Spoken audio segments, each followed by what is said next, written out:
Welcome to Simple Adventures. This is Nathan, this is George. Let's talk about stuff. Nathan, you did something exciting this weekend. Oh, I did. We went for a walk in the bush. We were supposed to get to a hut, but we didn't make it the first night. We decided not to cross the river because it was big. A lot bigger than it ever normally is, so we camped the night out, and it wasn't really that bad. It was pretty comfortable. We had sleeping bags. Didn't have mats, so we just sleep on the ground. And we used the survival blankets for shelter. It just sounds worse because you use a survival blanket. Like, as Nick said, it was just fly camping, really. And that was it, really. But we only just had enough cordage. And I know there is some things on record of me being like, why do people take so much cordage? Why are you going to need so many fucking bits of string? But yeah, we used all the string. From what I heard from Nikki, you took the paracord off the knife, pulled apart all your bracelets. We only had one, Nick's one, so Nick's bracelet's been used. I put it back together though, so it's... Oh, you could? Yeah. I made sure I didn't cut that one, so I could wrap it back together. So now her paracord bracelet that she's used has held up a shelter. And I had but the most cordage came from the little roll I've got that's stuffed in my bag. That was the longest bit. But it was just that the distance between big enough trees was quite away. And so, the other thing is I took my selfie stick and my little mini tripod I bought off AliExpress for like, not a lot of money. But I was like, yeah, I'm using them, I get to use my selfie stick. Didn't really take any videos with my selfie stick or my tripod, but I used them as pegs. So, yeah. No, but it was good. And the river went down enough the next day to cross it. We had to use some like proper river crossing techniques, like crossing together, using a stick for balance, that sort of stuff. It wasn't just your normal, we're right, we'll just sort of shuffle our way through the water. It was more okay, we're going to do this properly today. Yeah, but I had to cross by myself to take my pack and then Nikki's pack and then Nikki. Yeah. So it was mostly... So you pretty much just carried everyone across the river. I didn't carry Nick. She had to do her own crossing, but it was pretty deep on her. She's pretty short too, which doesn't help in a river crossing environment. But she did really well. It was one of those sort of things that... We had lots and lots of things like go wrong and just stop us getting to the hut. But by the time we were like about to get there, we're like, right, no. And the river crossing's literally, what, 10 minutes walk from the hut? We could nearly see the hut from where we were emergency camping. It was like so close yet so far. So. And I saw your boots out on the doorstep as well. They look like they've got mouths in all the wrong places. Oh. All flapping everywhere. They're ridiculous. Well, because my new boots got stolen off the deck, as we only realised when we went to find them to go. We podcast from Hamilton East, and Hamilton, it's one of the high crime areas. So. No, it's not. You live in a worse area. One of the high crime areas. Oh, don't be like that. It is. Don't be regionalist. Regionalist? True. No, it's absolutely true. I lived in Hamilton East for quite a number of years. Where do you live? And the police are always badgering. George lives in Hunley. It's worse. They put pamphlets in your letterbox saying, "Hey, by the way, don't forget to lock your doors." Anyway, don't leave valuables lying around outside. So I repaired my old boots, which the sole was coming off one of them and threatening to come off the other. So I put 3 screws in the heel, and then I siliconed them all up. The silicone was just a waste of time. But the screws held them together. I mean, they're not. But to be honest, the funniest thing is that it is the nicest my feet have felt after coming out of there. Ever. Like, full stop, my feet felt mint. Normally they hurt or something, but they were just like perfect. That's cool. Nikki's boots, which are in one piece, she's got blisters and all kinds of things. Mine, perfect. Just didn't have much of a sole. Oh. Did you get been up to anything, George? No. Stayed at home, watched Bathurst. And that was about it. No, I missed the first 60 laps. Yeah. Didn't have any power. Oh really? Yeah. We were out power for like 6 hours. Oh god. Routine maintenance on a Sunday. You'd think in Huntley they'd at least be able to keep the power on. No. There's a big power station there. Yeah. Well, the whole time I've been there, this big power pole is like lots of different cables coming around. It's been on a big lane. So they've finally decided to fix it. Oh. So, Fair enough. Yeah. I figured it would be almost a showcase city for a perfectly looking power grid, considering you have ministers and all sorts of things coming in and out of there. No, the worst power is closest to the power stations. Yeah. You get better power away from power stations. This has been quite a common thing apparently. Yeah. Talking to some smokers. Better power system, your voltage doesn't fluctuate as much and it's more reliable. Yeah, I can see why. Yeah. You read up to anything, Rick? No, actually. Just chilling and relaxing. I did do a little bit of walking. I did. I went down I did a 10-hour road trip to Napier and back in one night. Nice. That was, I went down in the day. I left before the sun came up, had a meeting in the afternoon, and had a bit of a nap, and then I was like, I'm going to go for a walk. Because I'd taken my hydration pack with me because you can't drink water in the Hawke's Bay. Oh, you can't, eh? No. So I was like, before I left, I was like, I'm going to fill my hydration pack, just threw it over the back of my car seat, and I was just able to drive and drink as I was going. It was fantastic. And then I got down there and I still had about half a bag of water still in there, so I thought, bugger it, I'll go for a walk, because there was this gorge in behind where I was staying. Oh, yeah. And it's all cut tracks. They're not particularly well covered or anything like that, so it was nice. We even found a park bench that was up on the top of the hill by the power site, and just had a bit of a nap. Used my raincoat as a pillow. Oh, so it was the best purchase ever, that thing. Never really used it as a raincoat, but it's a fantastic pillow. We thrashed our raincoats. We got the same ones as you. We absolutely thrashed them in the weekend because it rained pretty much the whole time, and they're such good raincoats. Like they just but they're just a raincoat, you know. Yeah, that is. It's just a shell. And I it's found just that like you warm up. simplicity, eh? Yeah, you warm up quite quickly underneath them as well. So I found that I had to take off a couple of layers just to try not to overcook myself. It's surprising how much warmth the raincoat with no insulation gives you. And it cuts that wind out, which is what I quite liked about it. Although, interesting enough, I got a bit cold walking out in the rain because I just had a thermal and my raincoat on, and it was too close to my skin. Oh yeah. And my thermals are pretty knackered, like they're getting old and thin. And it's the wind on the water, like actually chilled me down quite a bit. Even though that's blocking the wind, it's still evaporating the water off your raincoat and chilling you down. Yeah. I got quite cold with that, but it was one of those situations where I was like, well, do I just sort of push this out because I'm being active? I can warm up with walking, or do I stop and put another layer on, and then if it, and then I may overheat in a bit. So I sort of pushed through it, and then the sun came out, and it was too hot anyway. So, yeah, but those raincoats got absolute thrashing in the weekend, and they're bloody good bits of kit, actually. Simple, eh? Simple. They pack down into a real small size. I'm really wrapped with it. I'll tell you what I also did that was really good. I wore a baseball cap, just a generic baseball cap, under my raincoat hood. So much better for like water running off, and like Nikki's wears glasses and she's got a raincoat that's pushing this glasses into this, and there's water down her face, and she's just like, I'm just following you in a blob. So there's just this blob in front of me that I'm following. I used to always do that when I was farming. Always wear my cap and keeps the peak up, and it's good, eh? It's good, yeah. And, I might have to invest in a nice baseball cap then. Well, preferably one that doesn't have the place of employment written across the front of it. Yeah. I got an Under Armour one, like a flexi fit one. Oh yeah. And like, I got a giant head, so like, they actually make an extra large, and it's so comfy to wear. Like, it's the most comfortable hat I've ever had.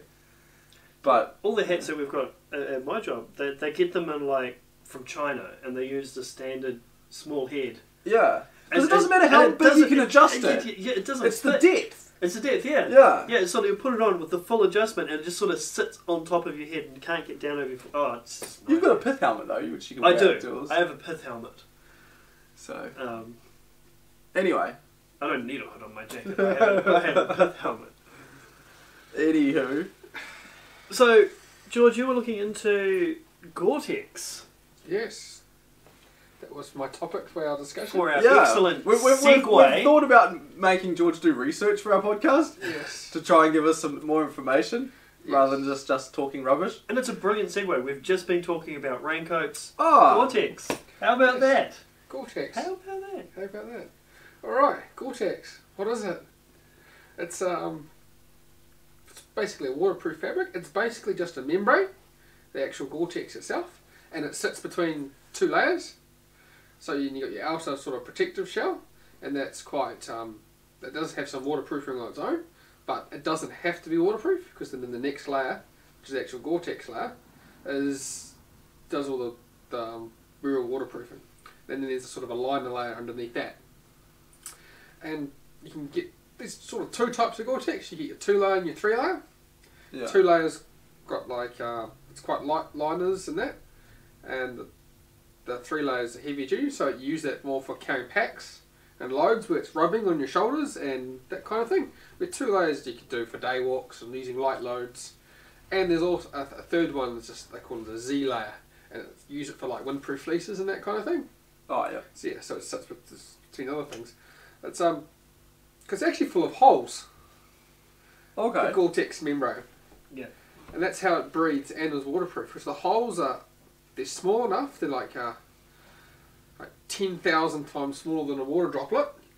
Yeah. So the water doesn't go through, but they're about 80 times bigger than sort of a steam, a water vapor molecule.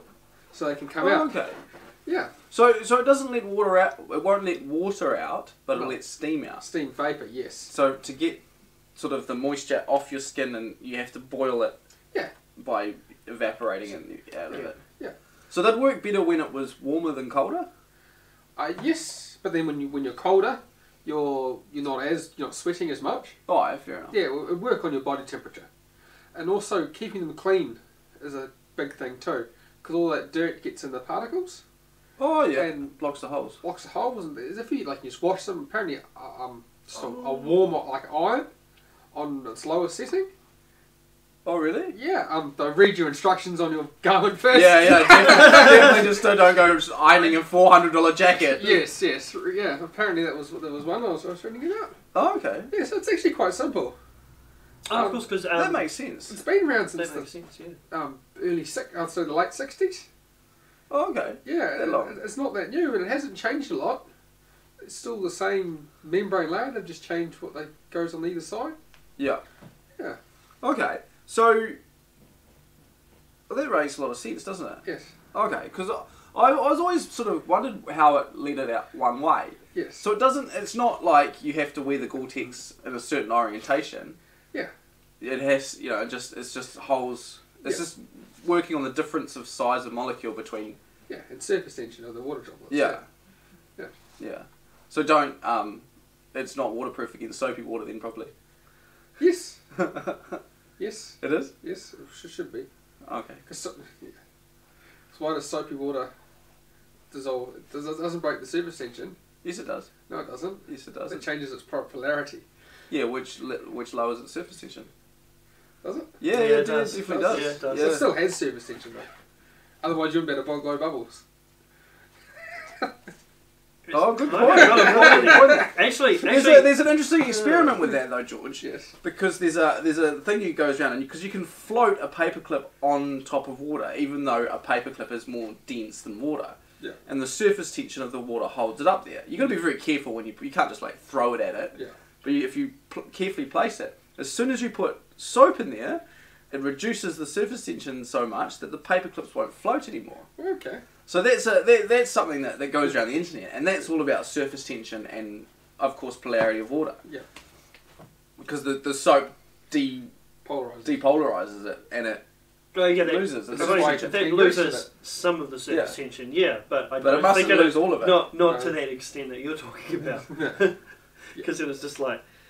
Vapor, really? Yeah, it doesn't turn it into yeah, it wouldn't just boil it all off, how useful would that be? Like, okay, cool, I'm just going to go to the dishes, put some soap... the sink's fucking evaporated again. Shouldn't have used too much dishwashing liquid.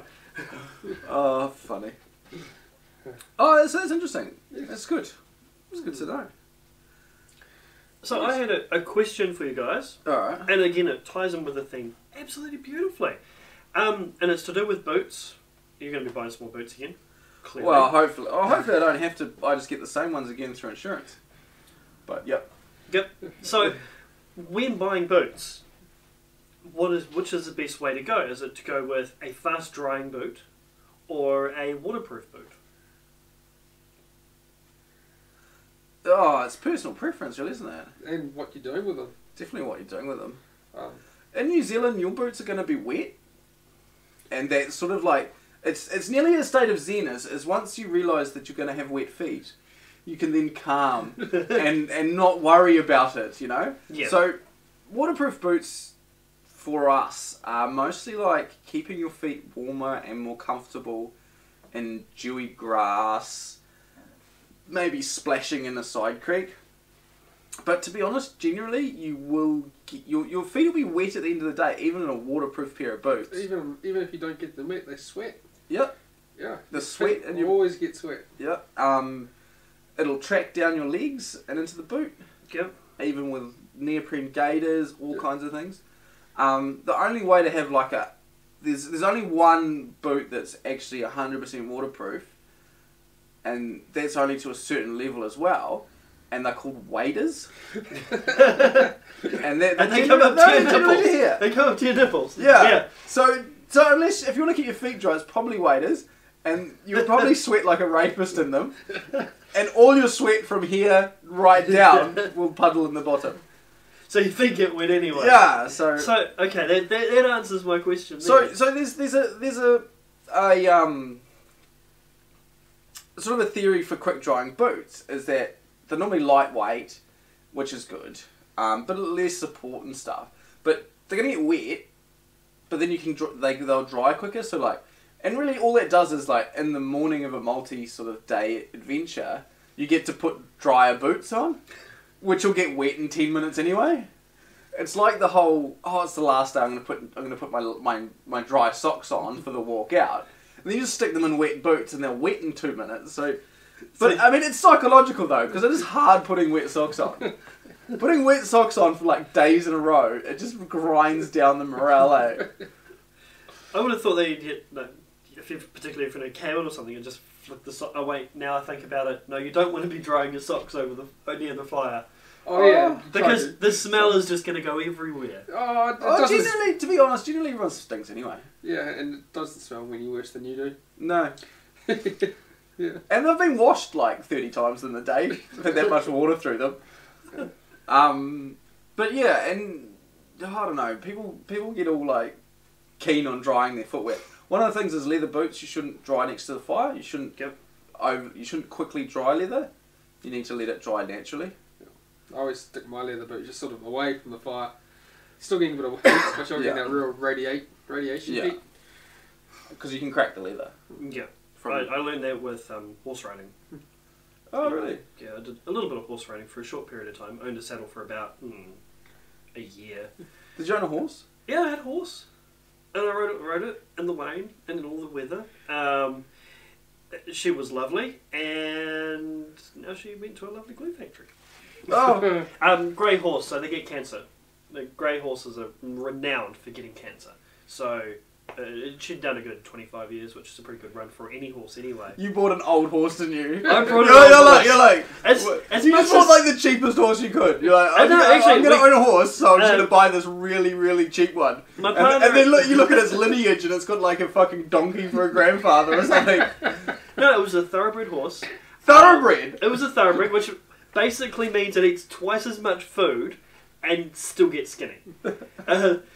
So realistically, what you're saying is you bought like a early '80s Ferrari, so it was far fucked, cheap, but it's still a Ferrari.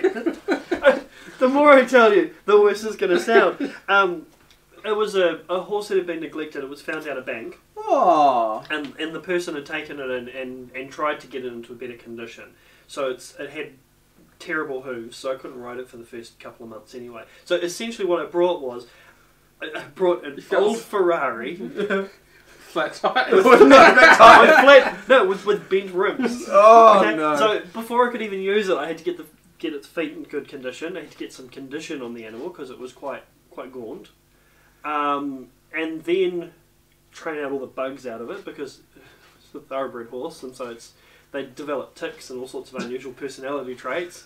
God. I found out that this particular horse had run several races, and lost every single one of them. You could have put money on this horse to lose. Its father. That's why you found it in a bank. Its father won one race and was put out to stud almost straight away, and had managed to produce no winning horses. It was just.